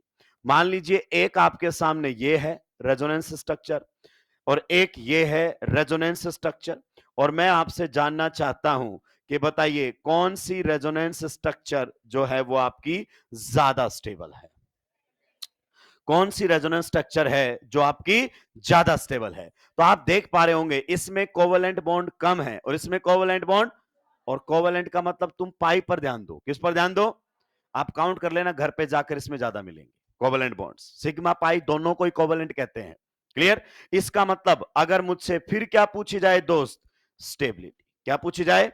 Stability. Then I will say second is more stable as compare to first. Next हमारे सामने फिर से एग्जांपल आ रहा है दोस्तों। एक रेजोनेंस स्ट्रक्चर आपके सामने ये गिवन है और एक रेजोनेंस स्ट्रक्चर आप लोगों के सामने ये गिवन है। आप बताइए दोनों में से which resonance structure is more stable?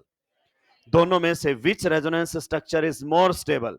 तो आप देखिए इसमें पाई बॉन्ड कितने हैं? एक। लेकिन उसमें पाई बॉन्ड कितने हैं? दो। तो कोवेलेंट का मतलब पाई काउंट करो, तो उसमें कोवेलेंट बॉन्ड की संख्या ज्यादा। तो आप कहोगे second is more stable then first. बिल्कुल सही पॉइंट है। जल्दी से सुलटाइए, फिर मैं आपको इसका दूसरा परसेप्शन भी समझाऊंगा।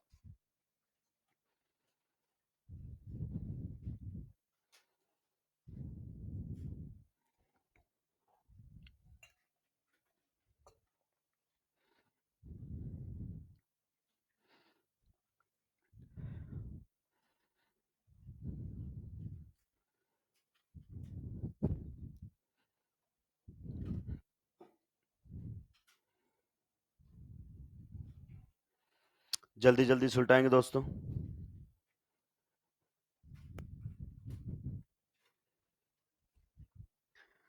दूसरे तरीके से इसको कैसे डील किया जा सकता है उस पर भी हम बातें करेंगे।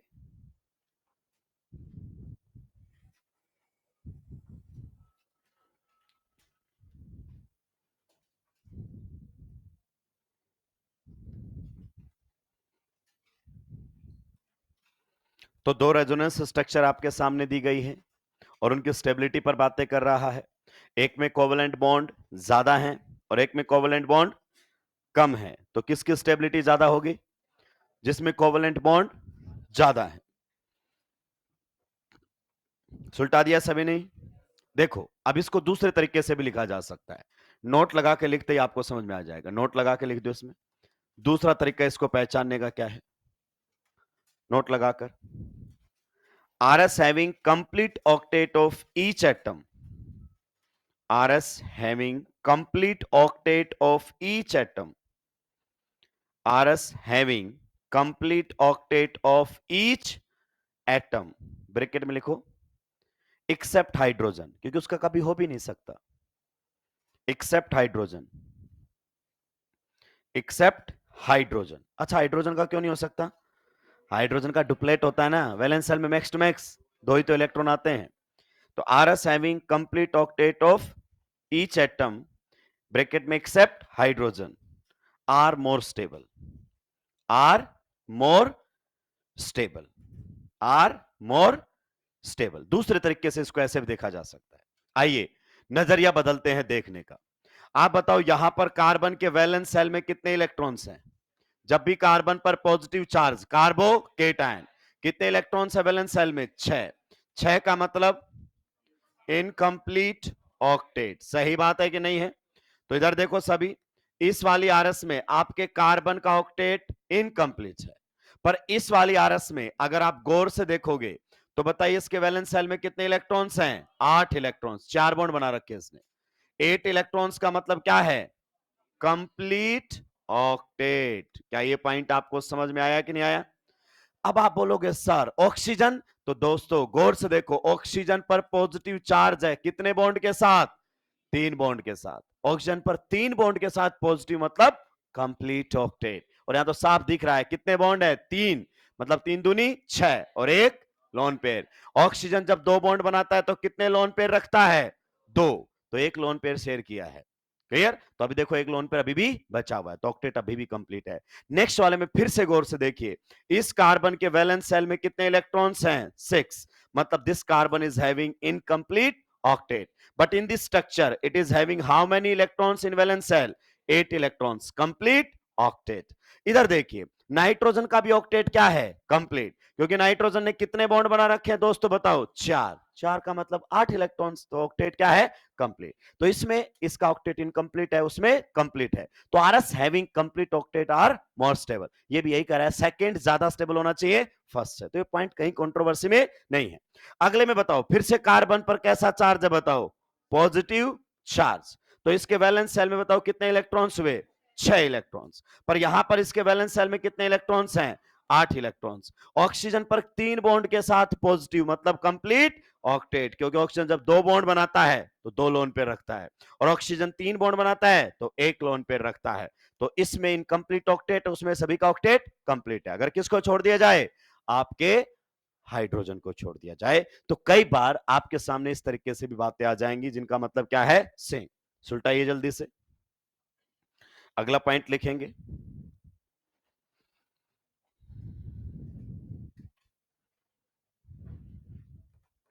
रूल नंबर कौन सा था ये हमारा, 1। अब आएगा 2।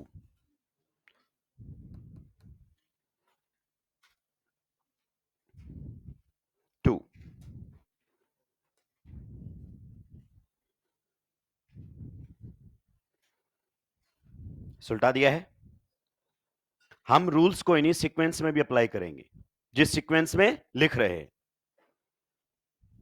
अब तो सुलटा दिया होगा। 6 इलेक्ट्रॉन का मतलब एक बार समझा दिया कि ऑक्टेट इनकम्प्लीट है, ये समझा रहा हूं। 8 का मतलब ऑक्टेट, तो उसको बार बार लिखने की जरूरत, मतलब at the time of revision indication मिल जाए कि अच्छा क्या कहना चाह रहे हैं। रूल नंबर सेकंड लिखेंगे, RS having lesser number of charges, RS having lesser number of charges, RS having lesser number of charges, RS having lesser number of charges, RS having lesser number of charges is more stable, is more stable। आइए ये point हमें क्या कहना चाहता है दोस्तों, ध्यान से सुनेंगे, सभी का ध्यान बोर्ड पर होना चाहिए। मैंने आप लोगों के सामने 2 रेजोनेटिंग स्ट्रक्चर्स रख दी हैं। एक रेजोनेटिंग स्ट्रक्चर ये है, दूसरा अगर अपन बात करना चाहें तो दूसरी रेजोनेटिंग स्ट्रक्चर हमारे सामने कुछ इस प्रकार से। ये रेजोनेटिंग स्ट्रक्चर, ये रेजोनेटिंग स्ट्रक्चर है number 1 and number 2, and he want to ask stability of these resonating structures. इसमें बहुत सारी जनता साफ हो जाती है। तो ये पॉइंट बहुत जबरदस्त, अपने जो यूनिक पॉइंट्स आ रहे हैं। अब आप कंपेयर करो, बताओ इसमें कोवलेंट बॉन्ड और उसमें कोवलेंट बॉन्ड की संख्या सेम है। कोवलेंट का मतलब तुम्हारे लिए पाई होना चाहिए। ये स्मार्ट ट्रिक होती है कि आपको सारे नहीं गिनने हैं, सिग्मा तो पार्टिसिपेट ही, तो यहां पर पाई कितना है और यहां पर भी पाई कितना है, तो मामला यहां सेट ही नहीं बैठ रहा। चलो ऑक्टेट वाला देखोगे तो जब क्लोरीन आपका एक बॉन्ड बनाता है तो लोन पेयर कितने रखता है, 3, और आप जब 2 बॉन्ड बनाएगा तो लोन पेयर कितने रखेगा, 2, तो इसका भी ऑक्टेट कंप्लीट। यहां भी ऑक्टेट, सभी का ऑक्टेट कंप्लीट है। सेकेंड पीरियड पर नेगेटिव मतलब ऑक्टेट, सभी का ऑक्टेट कंप्लीट है। तो पहला पॉइंट आपका काम ही। लेकिन देखो दोस्तों, इस आरएस में कोई चार्ज दिख रहा है क्या? Number of I am not asking the total charge, total charge तो हमेशा क्या रहेगा, सेम रहेगा। Total charge 0, total charge, because charge neither be created nor be, अगर चार्ज अलग अलग है तो वो आरएस ही नहीं होंगे आपस में। क्लियर? तो यहां पर नंबर ऑफ चार्जेस कितने दिख रहे हैं, कोई नहीं दिख रहा। इसमें नंबर ऑफ चार्जेस कितने दिख रहे हैं, 2, एक माइनस और एक। मैं ये नहीं कह रहा कि टोटल चार्ज, चार्ज तो टोटल हमेशा ही सेम, प्लस माइनस कितने दिख रहे हैं, 2, और इसमें प्लस माइनस एक भी नहीं दिख रहा है। इसका मतलब स्टेबिलिटी बताइए किसकी ज्यादा होगी, फर्स्ट की ज्यादा होगी सेकंड से। जबरदस्त पॉइंट है ये। अगला एग्जांपल दोस्तों, आंखें खुली रखें और ध्यान से सुनते हुए चलें। एक रेजोनेटिंग स्ट्रक्चर आपके सामने ये है और दूसरी रेजोनेटिंग स्ट्रक्चर आप लोगों के सामने ये है, एंड आपसे पूछा जा रहा है बताइए किसकी स्टेबिलिटी ज्यादा है। आपसे पूछा जा रहा है स्टेबिलिटी। अब आप देखो, नंबर ऑफ कोवलेंट बॉन्ड्स दोनों में क्या है, सेम। सर आप इतनी जल्दी कैसे, अच्छा पहचान लेते हैं, अब तो घर से पढ़ के आए। अरे राक्षस कोवलेंट का मतलब पाई, इसमें पाई 1 और इसमें भी पाई, तो कोवलेंट बॉन्ड की संख्या सेम है। क्लियर? और कोवलेंट बॉन्ड की संख्या सेम है तो ऑक्टेट वाला फंडा नहीं लगता हुआ दिखेगा आपको। आप बताइए इसमें सभी का ऑक्टेट क्या है, कंप्लीट। आप जानते हो ऑक्सीजन के 2 बॉन्ड बनते ही ऑक्टेट क्या हो जाता है, कंप्लीट, और कार्बन के 4 बॉन्ड बनते हैं ऑक्टेट सभी का कंप्लीट एक्सेप्ट हाइड्रोजन। यहां पर भी सेकेंड पीरियड पर नेगेटिव चार्ज का मतलब ऑक्टेट, और ऑक्सीजन पर कितने बॉन्ड के साथ पॉजिटिव है, 3 बॉन्ड के साथ, तो ऑक्टेट, सबका ऑक्टेट इधर भी कंप्लीट इधर भी कंप्लीट। तो डिफरेंस किसका है, यहां कोई चार्ज नहीं दिख रहा और यहां चार्ज दिख रहा है, मतलब first is more stable then, सुलटाइए इसको।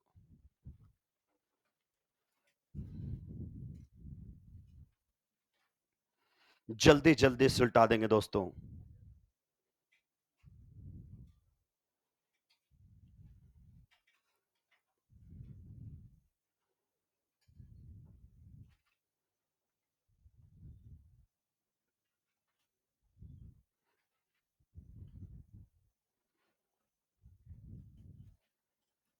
दूसरा पॉइंट कहता है जब बॉन्ड्स की संख्या क्या हो जाए, सेम, तो देखो चार्ज किसमें है और किसमें नहीं है।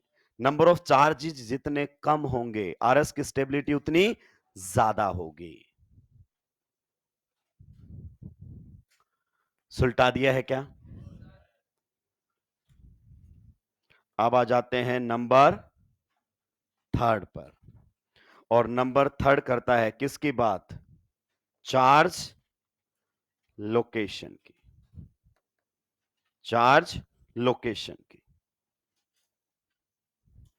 अगर चार्ज है तो कौन से एटम पर है वो भी आप देखिए।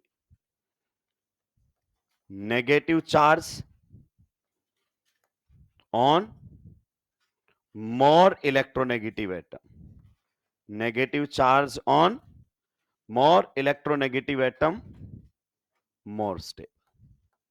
अगर नेगेटिव किसी आरएस में किसके ऊपर है, मोर इलेक्ट्रोनेगेटिव एटम पर है, तो उसमें उस आरएस की स्टेबिलिटी ज्यादा होगी। पॉजिटिव में उल्टा होता आप सभी जानते हैं, positive charge on less electronegative atom, more stable. Point number 3 हमारे सामने आता है चार्ज लोकेशन। अगर आपके आरएस में चार्ज है तो उसकी लोकेशन को आइडेंटिफाई कीजिए, कहां पर है वो चार्ज। आपके सामने अब मैं 3 क्वेश्चंस मतलब 3 एग्जांपल रख रहा हूं आरएस के।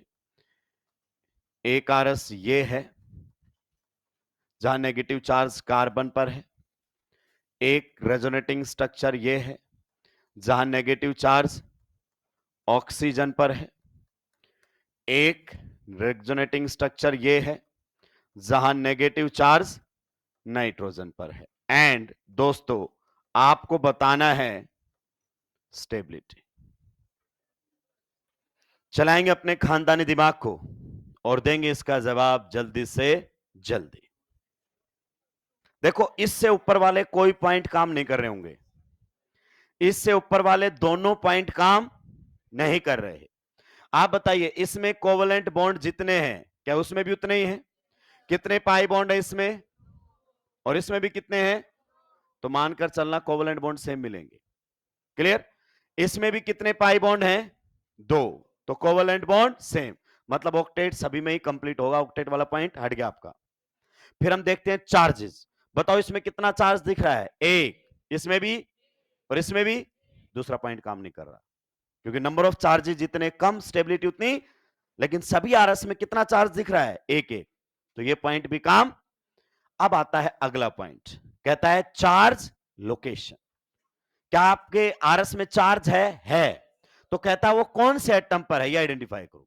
यहां पर आरएस किस नेगेटिव कहां पर है? यहां पर और यहां।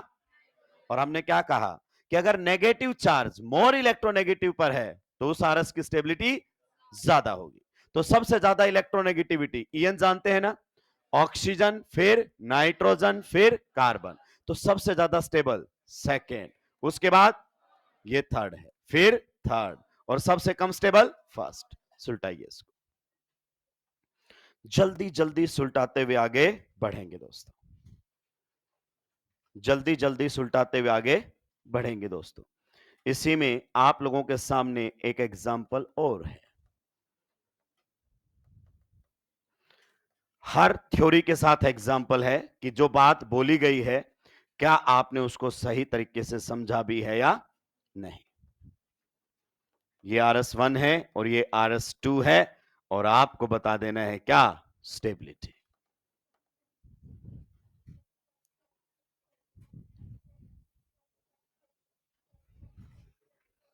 नहीं, तुमने पंखे की कभी आवाज थोड़ी सुनी है। तुम तो ऐसे गोले से आए हो जहां पंखा था ही, तो ये बहुत अजीब है तुम्हारे लिए। तुम्हारे घर का पंखा कभी आवाज थोड़ी करता है। वो तुम्हें डिस्टर्ब होने के लिए कोई ना कोई कारण चाहिए।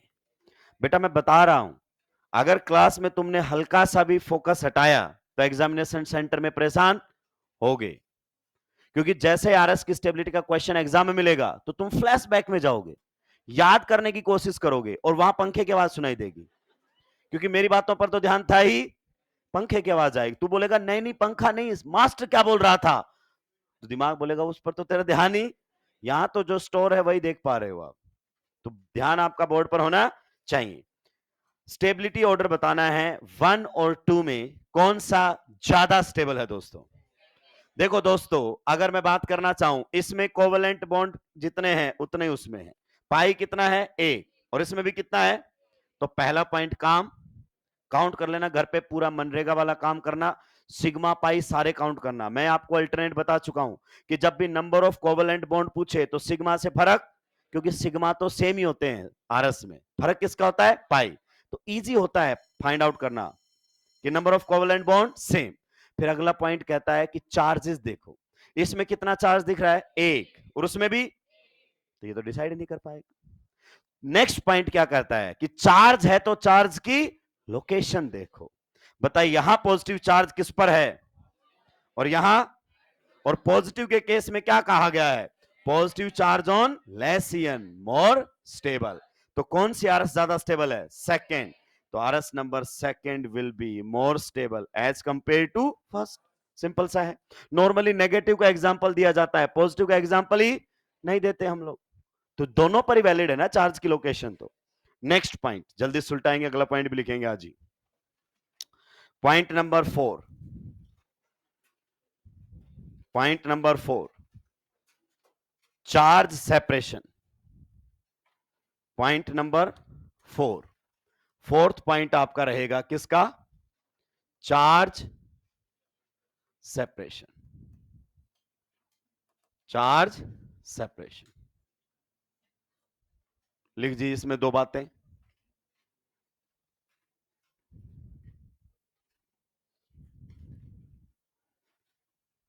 Opposite charges are close enough.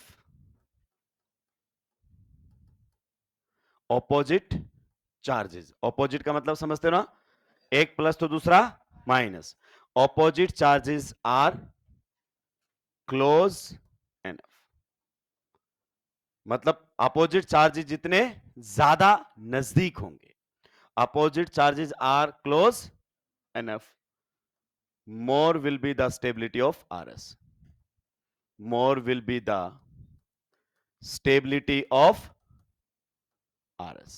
अगर अपोजिट चार्जेस नजदीक हैं तो RS की स्टेबिलिटी क्या होगी? ज्यादा। क्लियर? आप बताओ, अपोजिट नजदीक होने पर अट्रैक्शन आता, आप जानते हैं, और सेम रिपल्सन। तो यहां पर लिख दो similar charges are far away, जितने दूर हो, are far away, more will be the stability of RS. More will be the stability of RS. कहता है अपोजिट चार्ज जितने नजदीक होंगे स्टेबिलिटी उतनी ज्यादा होगी, और सेम चार्ज जितने नजदीक होंगे स्टेबिलिटी उतनी कम। आप जानते हैं जब तक किसी थ्योरेटिकल पॉइंट पर आप क्वेश्चन ना कर लें तो उसका कोई मतलब नहीं बनता है दोस्तों। आखिरी क्वेश्चन है, आप मन ही मन आप अपशब्द ना कहें। बैल बजने के बाद अगर मास्टर थोड़ी देर भी बात करने लग जाता है तो भाई साहब ऐसे ऐसे शब्द बोले जाते हैं कि बाजू वाला भी कहता है इतना बुरा भी मत बोल यार, ठीक है बुरा बोल पर इतना बुरा मत बोल। ये हमारे सामने है, आपको स्टेबिलिटी ऑर्डर बताना है। ये आरएस आप लोगों के सामने है and you have to decide the stability. चलाएंगे अपने खानदानी दिमाग को और कर देंगे पूरे खानदान को जलील, जो काम आप कई सालों से कर रहे हैं पूरी शिद्दत के साथ। कैसे डिसाइड करें? ए इधर देखो, ए दिमाग से पैदल लोगों देखो, इसमें कोई चार्ज, इन दोनों में चार्ज दिख रहा है, तो जाहिर सी बात है पहले की स्टेबिलिटी। जबरदस्त पॉइंट बताएं आपको। अब इसमें भी कितने चार्ज हैं? दो, और इसमें भी चार्ज वाला पॉइंट काम नहीं कर रहा। कोवेलेंट बॉन्ड देखो, इसमें भी कोवेलेंट बॉन्ड जितने हैं उसमें भी कोवेलेंट बॉन्ड उतने ही, मतलब आपका ऑक्टेट वाला पॉइंट भी काम। तो फिर क्या देखोगे? Charge location. बताओ पॉजिटिव किस में है, किस पर है? इसमें भी। बताओ नेगेटिव किस पर है? और इसमें भी। लोकेशन भी सेम एटम पर ही है, पॉजिटिव सेम एटम पर, नेगेटिव भी। तो अगला पॉइंट चार्ज सेपरेशन। यहां प्लस माइनस नजदीक है और यहां प्लस माइनस दूर है। तो आप फिजिक्स पढ़ते हैं, अपोजिट चार्जेस के क्लोज आने से एनर्जी कम होती है, स्टेबिलिटी। तो बताओ सेकंड और थर्ड में ज्यादा स्टेबल कौन सा होगा एज कंपेयर टू? दो दो कोड़ी के पॉइंट। क्लियर? आज के इतना ही, बाकी बात करेंगे हम अगली क्लास में। आप सभी का बहुत बहुत धन्यवाद दोस्तों। क्लास में रेगुलर रहें, क्योंकि अगर आप डिसिप्लिन नहीं हैं तो फिर आप सिलेक्शन से कोसों दूर हैं।